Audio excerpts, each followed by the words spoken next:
I don't even know how to begin this. I've gone over this moment in my head so many times, replaying it, questioning it, hating it, wanting to forget it, but also not wanting to forget. It's something that should have never happened, something that I know is wrong. And yet, I can't stop thinking about it. I don't have anyone to talk to about this. No one. Not a single person in my life I could tell without them looking at me differently forever. But I need to say it. Even if no one ever really hears this, even if it just sits here floating in the void, I need to get it out. This is the story of the night my mother crossed the line and how I haven't been able to think straight since. Before I continue, I need to warn you this story contains mature and deeply unsettling themes. It deals with family boundaries, emotional conflict, and a moment that changed the way I see everything. If this kind of topic makes you uncomfortable, you may want to stop watching now. This is not an easy story for me to tell, and it won't be an easy one to hear. My name is Ryer Johns. I'm 22 years old. I moved away from home a little over 2 years ago for college. And ever since then, I've only been back a handful of times, usually for holidays, sometimes for special occasions. But every time I went back, things felt different. Not just because I was growing up, but because my family wasn't the same anymore. My parents divorced a little over a year after I left. It wasn't messy. No screaming, no court battles, no lawyers arguing over who got what. My dad just left, packed a bag one day and never really looked back. My mom, Amaya, took it hard, harder than she let on. At first, she put on a brave face, told me and everyone else she was fine, that she was better off without him. But I could tell, I could hear it in her voice, in the way she spoke about him when she thought I wasn't really listening. I don't think she ever fully got over it. Maybe she just buried it. Maybe that's why everything that happened. The thing is, my mom and I never had the kind of relationship where we talked about personal things. We were close, but not in a share your feelings kind of way. She wasn't the kind of mom who sat me down to have deep talks about life. If anything, we kept things light, surface level, simple. So, when I went back home for Christmas this past year, I wasn't expecting anything to be different.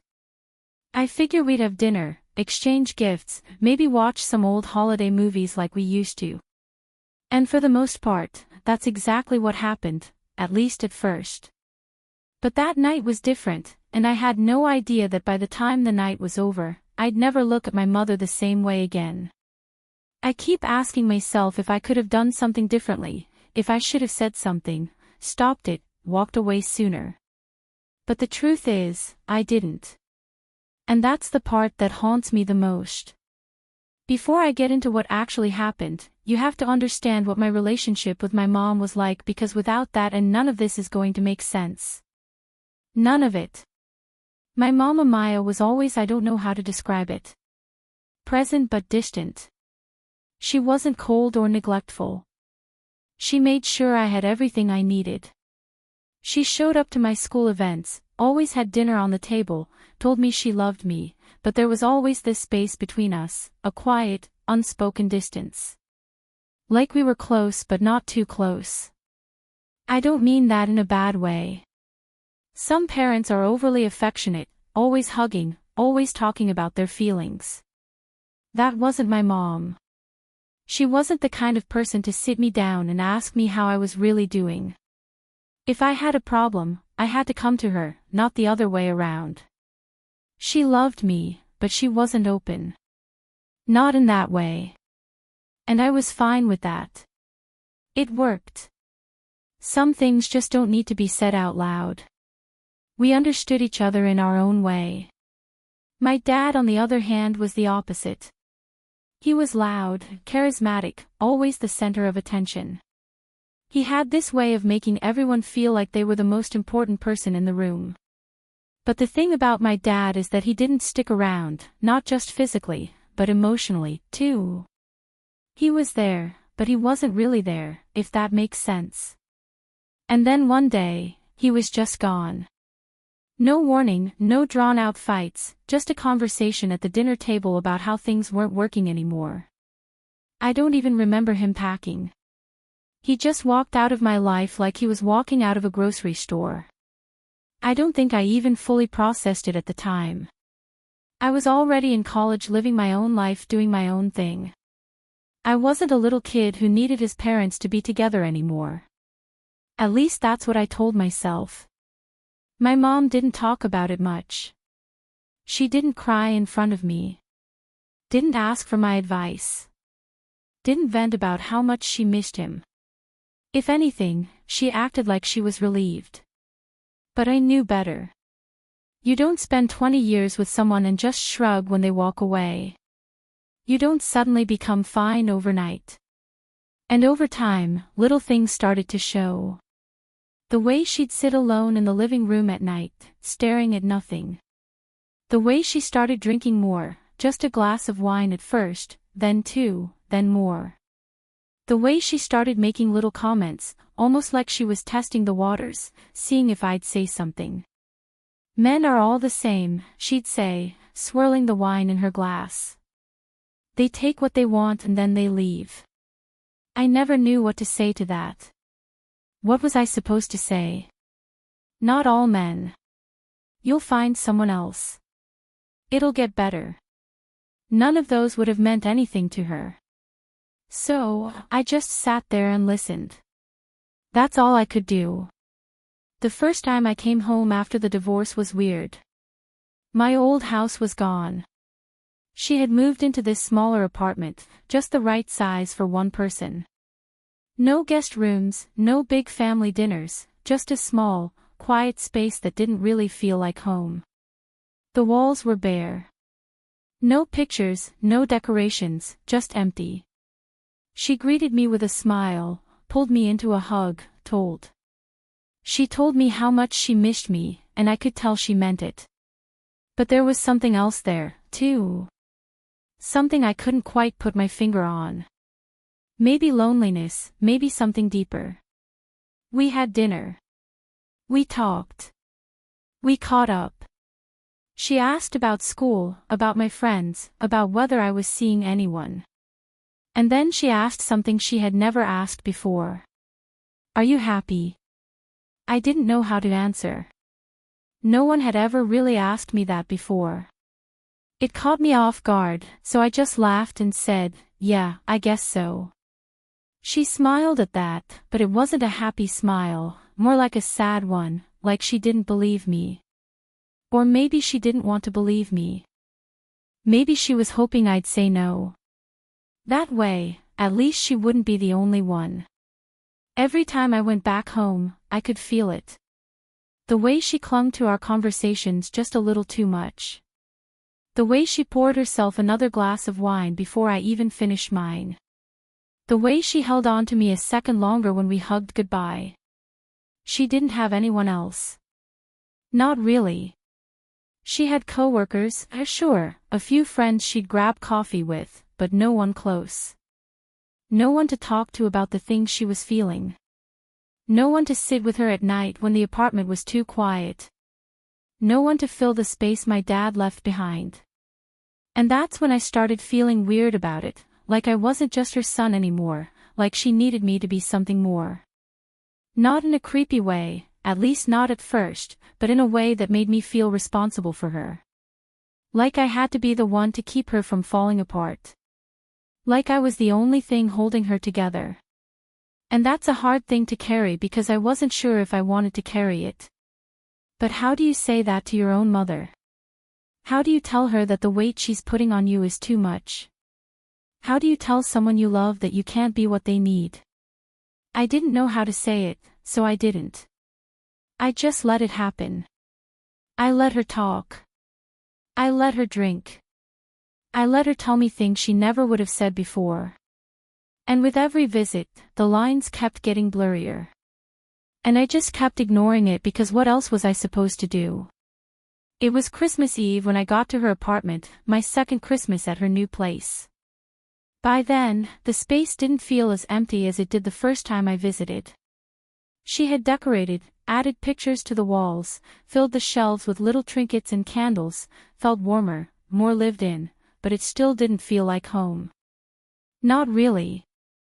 She greeted me with a tight hug, held on for a second longer than usual. She told me how much she missed me, how quiet it had been without me around. She had cooked dinner way too much for just the two of us, but I could tell she liked the excuse to make something special. We ate, we talked, we laughed, and for a little while, it felt normal, almost like before. But then she brought out the wine, and that's when things started to shift. I wasn't surprised. She'd been drinking more since the divorce. But that night, it was different. She poured her first glass.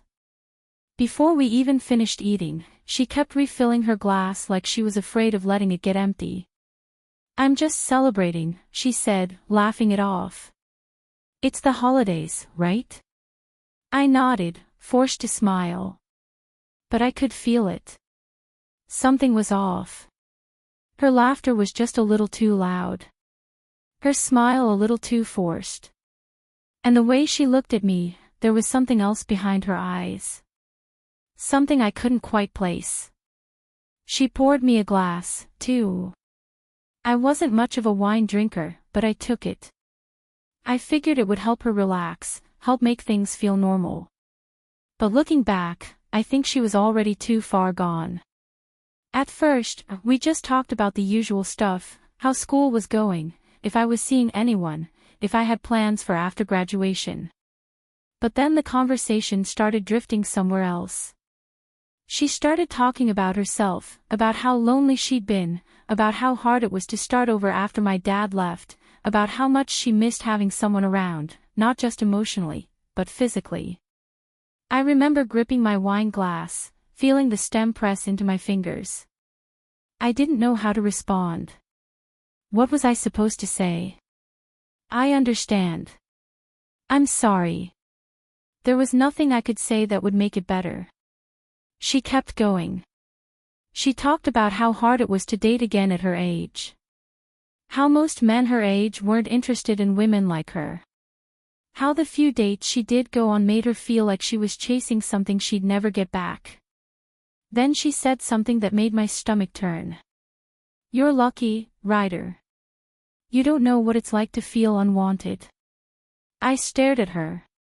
The word sat heavy in the air, hanging between us like something I wasn't supposed to touch. My mom wasn't just venting, she was confessing. I swallowed, tried to keep my voice steady. "Mom, you're not." "I'm serious," she interrupted. "I'm not young anymore. I'm not beautiful. I'm just here." I shook my head. "That's not true." She gave me a look, this tired, knowing smile, like she had already decided I was lying. "It's okay," she said, taking another sip. "I've accepted it." I didn't know what to do. I wanted to change the subject, steer the conversation somewhere else, but she kept talking.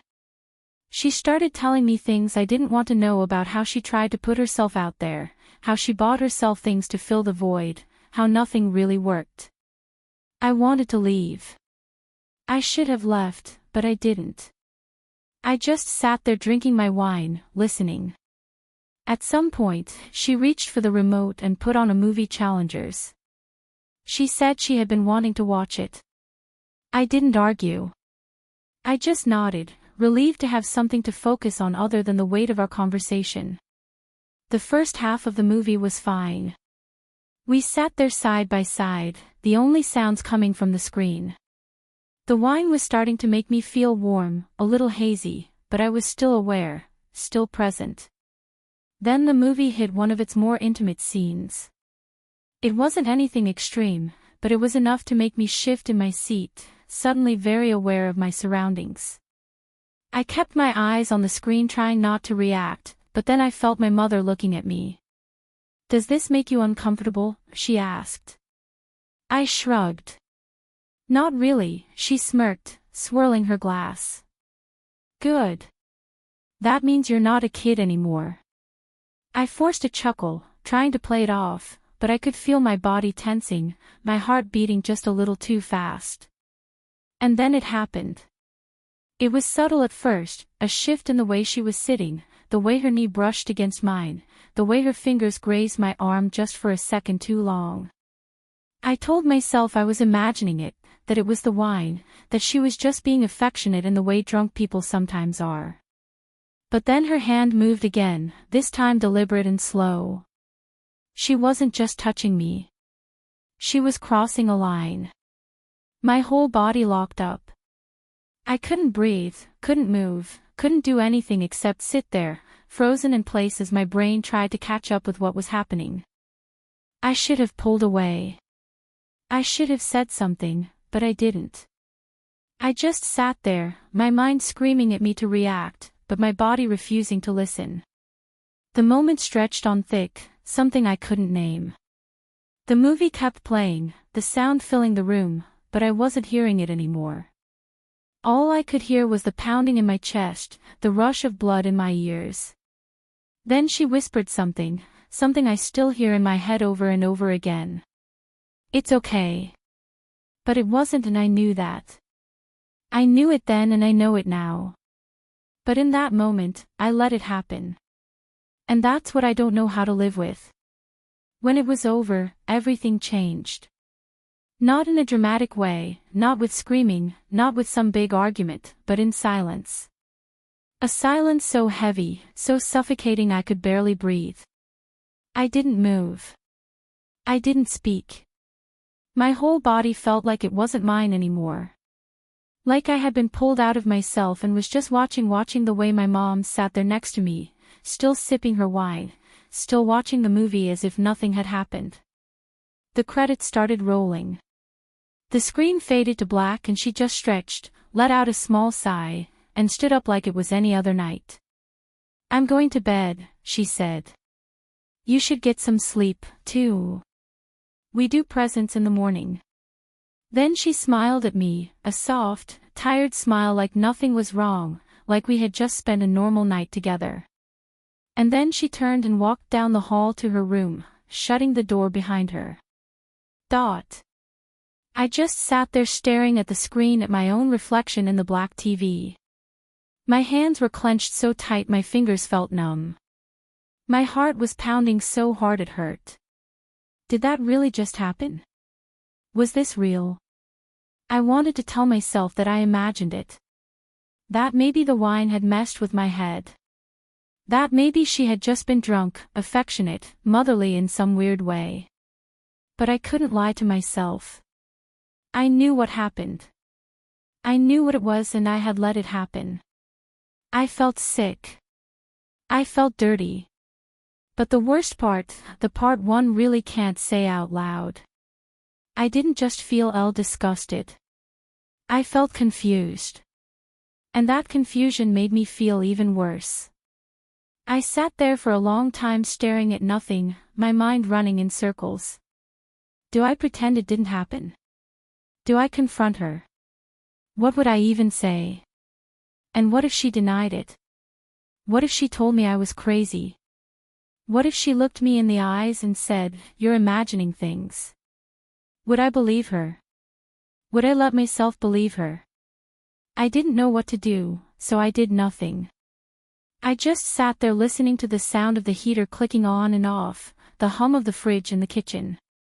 The world felt so normal, so unchanged, while everything inside me was shattering. Eventually, I forced myself to stand.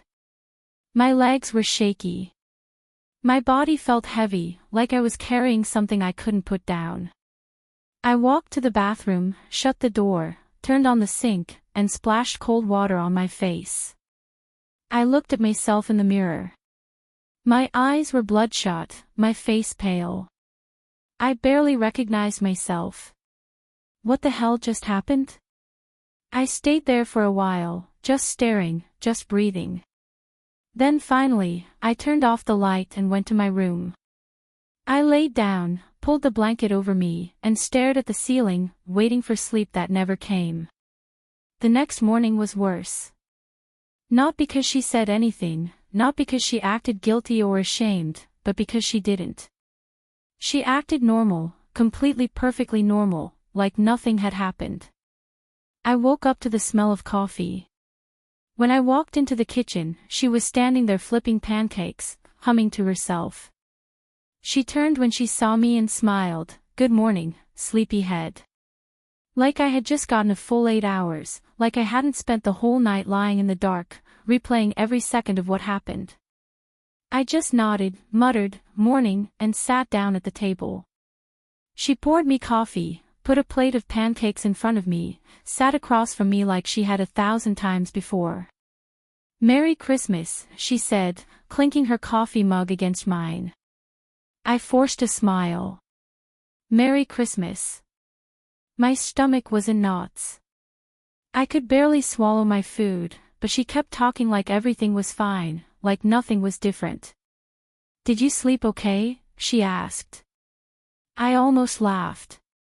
I almost said, "Are you serious?" But instead, I just nodded and lied. Yeah. Like a baby. I wanted to scream.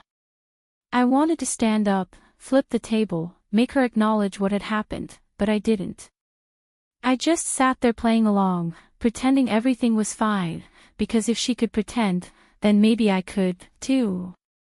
We opened presents after breakfast. She had gotten me a new jacket, some books she thought I'd like, a watch, normal stuff, thoughtful stuff, like any other Christmas. I gave her the scarf. I bought her some candles, a little framed picture of the two of us from when I was a kid. She got emotional over that one. Said it was beautiful. Said she put it on her nightstand. I wanted to be sick. The rest of the day went by in a blur. We watched another movie, played a board game, ate leftovers for dinner. Every second felt. It's unbearable. The way she laughed, the way she smiled at me, the way she touched my arm when she talked. Was it always like this, or was I just noticing it now? I didn't know. And that scared me more than anything. By the time the day was over, I was exhausted, not just physically, but mentally, emotionally. I told her I was going to bed early. She just kissed my forehead, told me she loved me, and said good night. I laid in bed staring at the ceiling again, just like the night before. But this time, I didn't just feel sick. I felt lost because I didn't know what scared me more. The fact that she was acting normal, or the fact that part of me wanted her to. I thought leaving her apartment would make things better. That once I was back at school, back in my own space, back to my normal routine, I could forget about it, bury it, pretend it never happened. But that didn't happen. It wasn't just the memory that stayed with me. It was the feeling, the weight of it, the way it wrapped around my brain, and refused to let go. I couldn't stop thinking about it. And I hated that I couldn't stop thinking about it. It wasn't just about what she did. It was about me, about my reaction or my lack of reaction, about how I let it happen, about how I didn't pull away, about how even now part of me doesn't know if I wanted to. And that's the part that messes me up the most. The part that keeps me awake at night, the part that makes me feel like I don't even know who I am anymore. I tell myself that what I'm feeling is just a reaction to trauma, that my brain is trying to make sense of something that never should have happened, that it's normal to have intrusive thoughts after something like this. But that doesn't make it easier because it's not just shame I feel. It's not just disgust, it's curiosity. And I don't know what to do with that. There are moments where I catch myself remembering how it felt. Not just the horror of it. Not just the confusion, but the sensation, the warmth, the touch. And the second I realize what I'm doing, I feel sick. Like I need to scrub my own brain clean. Because what kind of person thinks about something like that? What kind of person lets a memory like that linger? What kind of son am I? I start questioning everything. Every memory, every interaction, every thought I've ever had about her. And that's when I realize something that makes me want to crawl out of my own skin. I've thought about her before, not in this way, not in any way that I ever considered real. But there were moments, small fleeting moments, where I looked at my mom and felt something I pushed down, something I ignored, something I told myself was just a weird trick of the brain. And I never thought about it again. But now I can't stop thinking about it. And I don't know if that means something was always wrong with me or if this moment created something wrong in me. Did this change me or was I already like this? I don't know. And I'm afraid of the answer. I needed to understand. I needed to know why. This was still in my head. Why I couldn't shake it off like a bad dream. I kept telling myself it was just shock, just the aftermath of something my brain wasn't wired to handle. But that didn't explain everything. That didn't explain me. So, I started searching quietly, privately late at night when no one was around. When the dorm was silent, when I could type things into my laptop without worrying about someone looking over my shoulder, I didn't even know what to search for at first. I just stared at the screen, fingers hovering over the keyboard, not even sure what I wanted to find. But eventually, I started typing. Why can't I stop thinking about something I regret? Is it normal to feel confused after a traumatic experience? Can the brain trick you into liking something that's wrong? The results were vague. A mix of self-help articles, Reddit threads, and psychology papers I couldn't fully understand. But nothing answered the real question burning inside me. So, I dug deeper. I started looking into things I never thought I'd have to read about. Family boundaries, trauma, the psychology of blurred parental lines, a phrase I didn't even know existed until I saw it in some academic paper buried in the depths of the internet. And the more I read, the worse I felt because there was no clear answer, no simple explanation that could wrap this up into a neat little box and make it all go away. I thought about therapy. I really did.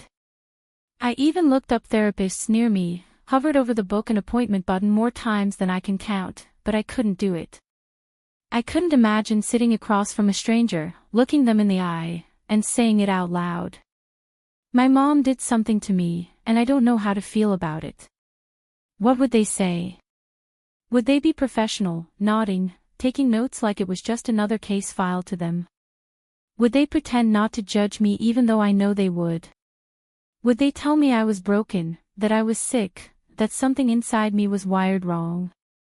And what if they told me what I was most afraid of? What if they told me this would define me forever? I started thinking about confronting her, sitting her down, making her acknowledge it, forcing her to say the words out loud. Maybe if she admitted it, maybe if she apologized, maybe if she felt something, I could start to move on. But then I imagined it, the conversation, the way her face would change, the way she might deny it, laugh it off, tell me I was being dramatic, or worse, the way she might not deny it, the way she might look at me with that same soft, tired smile and say, "It's okay." I couldn't handle that. I wasn't ready for that. So, I did nothing. I kept it inside. I buried it. And I told myself I'd figure it out eventually. But I still don't know if that's true. It's been months since that night. And if you're wondering, no, I still haven't talked to her about it. I don't know if I ever will. Maybe I'm scared of what she'd say. Maybe I'm scared of what she wouldn't say. Maybe part of me just wants to pretend it never happened. Because admitting it means accepting that everything changed that night. That I can't go back to the way things were before. And that's the hardest part. Knowing that no matter what I do, no matter how much time passes, I can never unsee it. I can never unfeel it. I can never erase the way it rewired something in my brain. I don't have all the answers. I don't know if I ever will. But I do know that some lines once crossed can never be uncrossed. Some things once broken can never be put back together the same way. So, now I have to ask you, what would you do if you were in my shoes? If someone you trusted, someone who raised you, someone you loved more than anything, did something that changed the way you saw them forever, could you move past it? Could you pretend it never happened? could you still love them the same way? Or would you walk away? I don't know what the right answer is. I don't know if there is a right answer, but I do know that pretending something didn't happen doesn't make it disappear. And silence doesn't heal wounds, it just buries them. Maybe one day I'll find the courage to face this head on. Maybe one day I'll ask the questions I'm too afraid to ask. Maybe one day I'll stop feeling like I'm trapped between shame and curiosity, between love and disgust, between the past and the future. But today is not that day. And until that day comes, all I can do is keep asking myself the same question. What now?